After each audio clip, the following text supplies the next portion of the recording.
No one liked humans on station.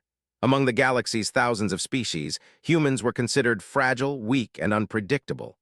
They called humans, a label meant to warn others that this species came from a planet too harsh to survive without being tough. But that toughness, they assumed, was mostly luck. On the station, humans were looked down upon, mocked, and pushed around. Myra was one of these humans. She was 12 years old, small and quiet, and yet her eyes held a strange, unspoken strength. Her black hair was tied into a simple braid, and her uniform was clean, though the edges were frayed from constant wear. Myra didn't speak much. She didn't complain. She moved through the corridors of the academy like a shadow, carrying her books tightly against her chest, as if the pages could shield her from the harsh gaze of the alien world around her. The other students noticed her immediately. They were taller, larger, more physically imposing, or simply more terrifying, with glowing eyes, scales, claws, or energy flowing through their veins. They whispered behind her back, "Fragile human! She'll break if you touch her." And every time, Myra ignored them. She had learned early on that attention was dangerous. She had learned that surviving quietly was better than fighting, at least for now. But among all the whispers and cruel jokes, one being found her irresistible to torment. He was massive, with stone-like skin and 4 powerful arms. His laugh shook the metallic hallways and made smaller creatures stumble. He loved to prove his strength, to show others that no one could stand in his way. And when he first saw Myra, something about her quietness infuriated him. It started small, a push in the corridor, a shove in the mess hall, a careless trip as she walked past him. The other students laughed, finding amusement in her small struggles. Myra didn't scream. She didn't retaliate. She simply picked herself up, dusted herself off, and continued walking as if nothing had happened. Of course, found her silence insulting. One day, as Myra walked between classes carrying a pile of books, stepped into her path. Without warning, one of his huge arms slammed into her shoulder. She fell to the floor hard, the books scattering across the smooth metal floor. A data slate cracked beneath her weight, and the echoes of the impact bounced down the corridor. Myra gritted her teeth, her face pressed to the floor, and slowly, painfully, she pushed herself up. Bent down, grinning, his massive, jagged teeth glinted under the fluorescent lights.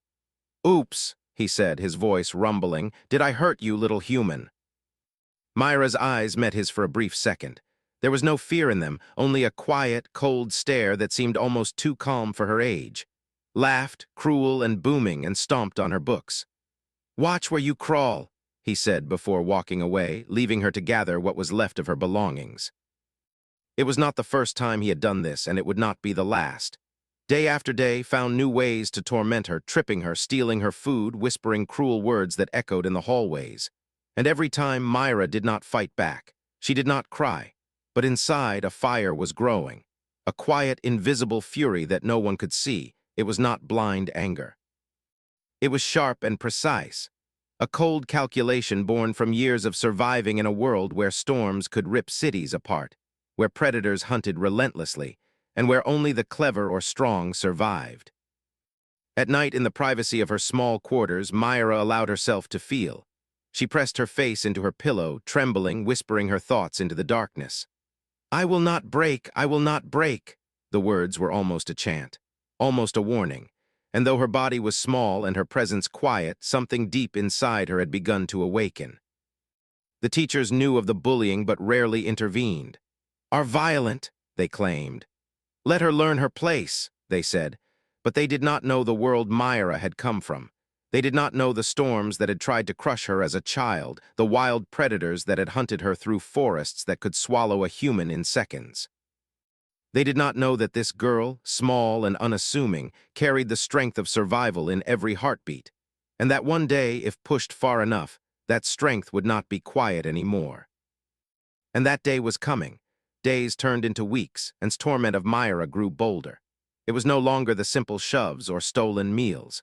He wanted to humiliate her in front of everyone to prove that a human was nothing. Every hallway, every cafeteria, every training hall was a stage for his cruelty. And Myra, as always, walked silently through the chaos, holding her books like shields and her fury like a silent storm beneath calm waters. One morning, the Academy's gravity training hall became his new playground. Myra had just entered, carrying her tablet and notebooks, was already there, showing off his immense strength to a group of younger students. He lifted a heavy practice droid with one hand, spinning it in circles. Sparks flew from its circuits. His laughter was deafening, echoing off the high metal ceilings. Myra tried to avoid him. She kept her head down and her steps light, but eyes were always sharp, always hunting for the smallest target. The moment he saw her, his grin widened. "Well, well, if it isn't the little human," he boomed. "Come to watch or to cry." He grabbed her by the shoulder, lifting her slightly off the ground. Myra's small feet kicked instinctively, but she didn't scream. She didn't plead. She only stared at him quietly, her dark eyes steady and unblinking. His laughter grew louder, mocking her. "You humans are so delicate. I could snap you like a twig," he said, swinging her around carelessly. Sparks from the training droid scattered across the floor, sizzling near her feet. The other students gasped, frozen between fear and fascination. Myra felt something inside her shift. It was not fear, not anger, at least not yet. It was awareness. She could feel the weight of his hands, the tension in the room, the mistakes he was making. Was big, but big often meant slow. He relied on strength, not precision. And humans, she had learned on her, could survive by being clever. When he finally tossed her to the ground, she landed on her side, the breath knocked out of her. The students expected her to cry, to collapse, but she didn't. She picked herself up with slow, deliberate movements. Each motion was a silent challenge. She bent down to gather her fallen tablet, her fingers brushing the cold metal floor. Approached, towering over her, his shadow swallowing her small figure.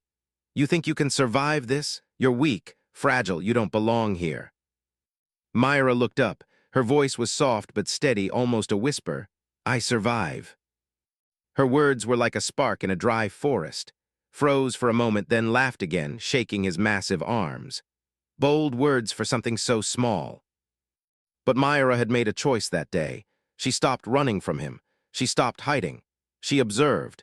Every time he laughed, every time he swung his arms carelessly, every time he stepped over her books or knocked her to the ground, she memorized it. She noted the way his weight shifted, the rhythm of his breathing, the pattern in his arrogance. She learned that was predictable. He thrived on spectacle, on showing others that he was unbeatable.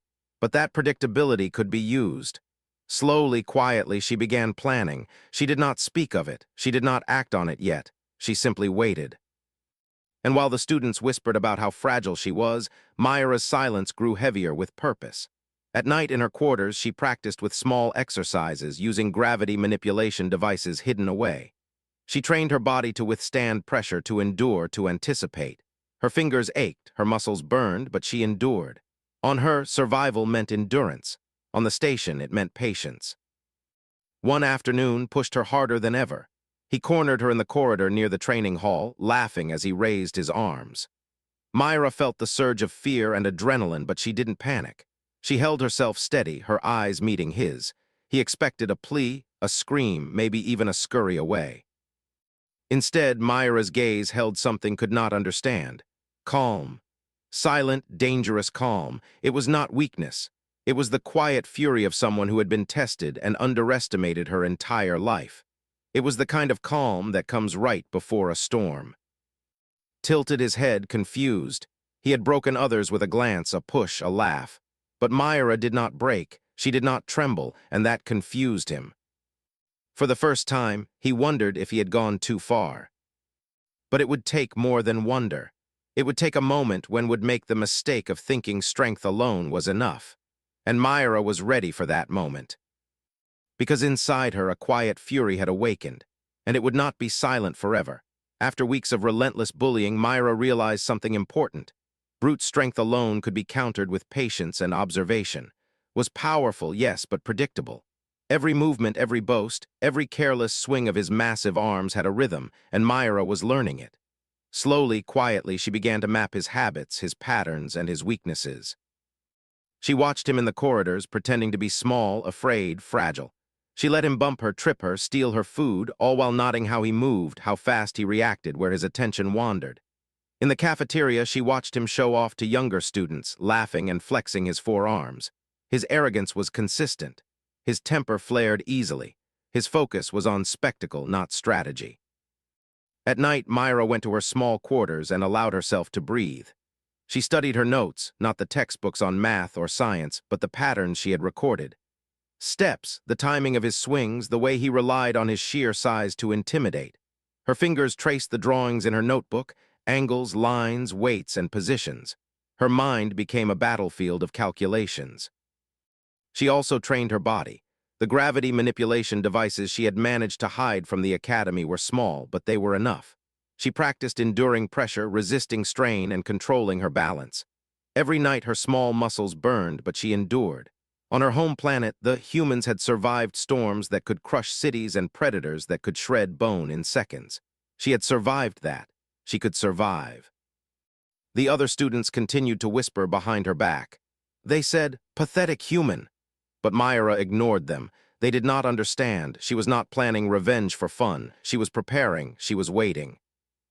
One day, while studying in the library, Myra saw an opportunity, was demonstrating a combat drill in the training hall, using his strength to lift and throw weighted dummies. He laughed at the chaos he created, his shadow looming over the younger students, intimidating them. Myra took a mental note. He moved in predictable arcs, overconfident and uncalculated. Later, when the hall was empty, she sneaked inside, crouching in the shadows. She tested the gravity settings, adjusting them just slightly, seeing how even a small increase could make movement difficult for someone unprepared. She imagined in the hall, his forearms flailing, and a small smile flickered on her lips, not cruel but knowing. She had the patience of years of survival, the calm of storms faced without hope of rescue. Myra's quiet fury had become disciplined. It was no longer blind anger. It was sharp, controlled, and waiting for the exact moment to strike. Every bruise had inflicted, every book crushed, every insult whispered into her ears. It fueled her resolve. She did not need to yell. She did not need to fight now. She only needed to prepare. Her classmates began to notice the change. The small, quiet human who once threw the hallways with her head down now moved with purpose. Her gaze was steady. Her steps were measured. The whispers of fear began to replace the whispers of mockery. Some students caught the intensity in her eyes and instinctively stepped aside. Meanwhile, continued his routine. He had not noticed the shift yet. To him, Myra was still the same small human, still fragile, still insignificant. That underestimation was her greatest weapon. Myra's thoughts often returned to the moment he had cornered her in the corridor. She had not screamed. She had not fought. She had only observed, learned, and survived. That moment had changed something in her. It had awakened a quiet fury, a storm beneath calm waters that no one could see. That storm was now ready to grow, to strike, but it needed timing, precision, and patience. She spent hours each night imagining the perfect moment. The place, the timing, the force. She calculated his arrogance against her patience, his strength against her endurance. The more she planned, the calmer she became. The more he underestimated her, the stronger she felt. And slowly, a plan began to form in her mind. One that would not just teach a lesson, but show everyone on the station what it meant to underestimate a human from a... Because the quietest fury often strikes the hardest, Myra reminded herself, and she was ready to strike. The day had come. Myra had waited weeks, observing, learning his weaknesses, and preparing herself. She was no longer the small, trembling human that had once scuttled through the academy halls. She had learned to endure, to focus, and to turn patience into power. Now she knew exactly when and where to act. The old gravity chamber was empty when she arrived, the heavy metal doors groaning as they sealed behind her. This place was forgotten by most students, a relic from training exercises long past. The chamber's walls were lined with instruments to adjust gravity, simulate combat pressure, and test endurance. It was perfect, like this place. He liked showing off here because the walls, his laughter, and the young students often watched from the observation deck. Myra crouched in the shadows, her small frame almost invisible. She had studied every detail. Would enter at exactly 17:05 hours, confident, laughing, certain that no human could challenge him. She had timed his patrols and calculated the moment he would step into the chamber. All she had to do was wait. And wait she did. Minutes passed. The lights hummed above her, the metal floor cold beneath her hands. Myra's heart beat steadily. Fear tried to rise, but she pressed it down. She did not need fear now. She needed focus. Every muscle in her small body was coiled like a spring, every thought precise, every breath controlled. The quiet fury inside her had sharpened into something lethal, something unstoppable. Then the chamber doors opened. His massive shadow stretched across the floor. He entered with his usual confidence, forearms swinging, massive shoulders moving with arrogant rhythm. "Well, if it isn't the little human," he bellowed, his laugh echoing off the metal walls. "Come to watch me lift the weights, little girl." Myra stepped out from the shadows. Her voice was soft but clear. "You hurt me." Froze for a fraction of a second. He had never heard her speak like this before, not calmly, not firmly, not with an edge of warning. He laughed, shaking his head. "Hurt you, little human, I barely touched you." But Myra didn't flinch. She didn't move backward. Her dark eyes met his, steady, unblinking. She had seen his strength. She had measured his arrogance, and she had learned how to use it against him. Slowly, she pressed a small device hidden in her hand. A soft hum began, almost imperceptible at first. The gravity in the chamber increased, slightly, then more, felt it immediately. His massive arms strained as he tried to lift a training dummy, the weight suddenly heavier than he expected. Sparks flew from the machinery as the instruments measured the rising pressure. "What is this?" shouted, his voice a growl now, not laughter. "What did you do?" Myra did not answer, she only watched. The calmness in her eyes was terrifying. She had endured every shove, every insult, every attack. Now she had the advantage. The chamber's gravity increased further, pressing down on him like the storms of her struggled. His forearms strained. His body groaned under his own weight. He had underestimated her. "You thought I was fragile," Myra whispered. "On my world, gravity is stronger than this." Tried to laugh, tried to flex, tried to intimidate. But the weight pinned him to the floor. His stone-like skin cracked under the strain. The students who had once laughed at Myra would later say that the look in his eyes that moment was pure terror. Myra stepped closer, her small feet barely making a sound on the floor. She didn't shout. She didn't attack with fists or claws. She let the force do its work. His laughter had vanished. The mighty bully was struggling, helpless, and finally aware that strength alone could not save him. "You never listened," Myra said softly. "I asked you many times to stop." And in that moment she became more than the quiet human everyone had underestimated. She became the storm itself, calm, precise, relentless. The chamber hummed around them. His body trembled. The instruments showed pressure levels far beyond normal. Myra didn't falter. She didn't need to. Weeks of planning, endurance, and silent fury had led to this. And the bully who had tormented her, the being who had laughed at her weakness, now faced the consequences of ignoring her entirely. The quiet storm had awakened. Laughter had died. The gravity chamber, once filled with his booming voice and mocking glares, now echoed only with the metallic groan of stressed steel and the soft hum of the gravity field. He struggled to lift his massive arms, each movement painfully slow. His stone-like skin had begun to fracture under the relentless pressure. For the first time in his life, the mighty bully was powerless. Myra stood a few steps away, small, quiet, and steady. Her dark eyes met his, calm as the eye of a storm. She did not shout. She did not move to strike. The power was not in her hands, but in her patience, her observation, and the discipline she had cultivated over weeks of torment.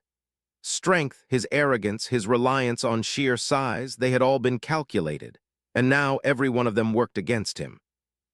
"You thought I was weak," Myra whispered, her voice soft but cutting. "You thought I would run, you thought I would cry, but I endure, I survive, and you never listened." Roared, a desperate sound that shook the walls, but the gravity pinned him. His forearms flailed, scraping metal, sending sparks flying, but it was useless. Every step he took, every effort he made to rise, was met with impossible weight pressing him down. His eyes, once full of cruel joy, were wide with fear and disbelief.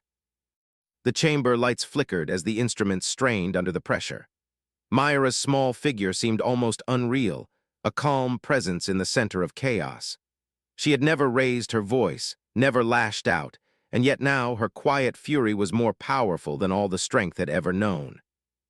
The students outside the observation deck, who had once whispered about her being fragile, stared in shock. Some gasped. Some whispered prayers to their gods, and some, those who had teased or bullied others themselves, realized that even the smallest being could wield unimaginable power if underestimated. Tried to speak, his voice cracked. "This can't be." Myra shook her head slowly, almost sorrowfully. "I didn't want to hurt you," she said. "I only wanted you to stop." She adjusted the gravity device subtly, increasing the pressure just slightly more. His body shuddered under the weight. His legs buckled, his arms splintered, and with one final, horrified scream, he collapsed fully into the floor. The metal under him cracked and bent, a testament to his immense size and the force now bearing down on him. Myra did not gloat. She did not celebrate. She merely stood there, breathing steadily, watching as the bully who had tormented her finally faced the consequences of underestimating her. The quiet fury that had grown in her chest, nurtured by pain, patience, and observation, had found its release, and it was enough. The alarms of the station finally blared. Security forces rushed to the chamber, alerted by the sudden spike in the gravity systems. They arrived to find pinned, fractured, and defeated. And there, standing calmly nearby, was a human girl no taller than most of their knees, her expression serene, almost sorrowful. "Get him out of here," one officer shouted, but even as they lifted away, the fear in their eyes was clear. This small human had done what no one else could. She had turned patience, observation, and endurance into a force that crushed the station's most feared bully. Myra stepped back, her small hands trembling slightly, not from fear but from the weight of what she had done. Her fury had been silent, calculated, and precise. It had destroyed him without a single strike of anger, without a shout or scream. It was quiet, it was human, and it was terrifying in its control. The other students began to murmur, their voices low, filled with awe and disbelief. She did it. She's incredible. You can't underestimate humans." Myra's eyes softened. She knew that her fight was not just against. It was against the prejudice, the whispers, the constant underestimation of her kind. And now, in this quiet, devastating moment, she had made them see. The bully had fallen, the station had watched, and a small human girl from had claimed her place, not through arrogance, not through rage, but through endurance, patience, and quiet, unstoppable fury. The storm inside her had been unleashed, and it was beautiful in its precision. The entire academy erupted in chaos after the incident in the gravity chamber. News of defeat spread like wildfire through station. Students whispered in corridors, teachers argued in offices, and the High Council convened in an emergency meeting. No one had ever seen a human, small, quiet, unassuming, overcome the station's most feared bully without resorting to raw violence. Myra was brought before the council, her small hands folded in front of her, her dark eyes calm and steady. The chamber doors closed behind her with a metallic clang, and all voices went silent. The council members, beings of every shape, size, and glow, looked down at her. Their expressions were hard to read, but the tension in the room was unmistakable. "She killed him," one elder said. His voice trembled with a mixture of fear and disbelief. "She is dangerous. She must be punished." Myra did not flinch. She bowed her head slightly. "I did not want to hurt anyone," she said softly. "I only wanted him to stop." The council murmured. They reviewed the footage of the gravity chamber. Every shove, every trip, every stolen meal, every insult had inflicted on her was shown. The council watched, some gasping, some silent, as the timeline of bullying unfolded. And finally, they saw the chamber. They saw the immense force. They saw pinned by his own arrogance and the precision of a human girl's strategy. An elder spoke again, older than most, with eyes that glowed like molten metal. She did not act out of malice. She acted to protect herself and to defend her dignity. This human girl has done what none of us could imagine. She has survived cruelty and responded with precision, not rage. That is remarkable. The council debated for hours. Some demanded punishment. Some feared humans more than ever. But the evidence was undeniable. Myra had not acted recklessly. She had not attacked out of anger or hatred.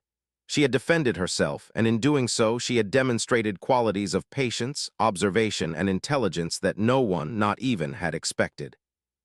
Finally, the decision was made. Myra would not be punished. Instead, her actions were recognized as a lesson for the entire academy. The council decreed that the station would honor her as a symbol of human endurance and strategy. When the news reached the students, the whispers changed. "The human girl," they said, awe in their voices. "She is not fragile, she is unstoppable." For the first time, Myra felt a sense of relief. Not from victory over, but from the recognition of her strength, her endurance, and the quiet fury that had guided her through weeks of torment. She did not gloat. She did not boast. She had survived. She had proven that humans were more than what others assumed. Meanwhile became a cautionary tale. Students avoided him in the halls, speaking his name only in hushed tones.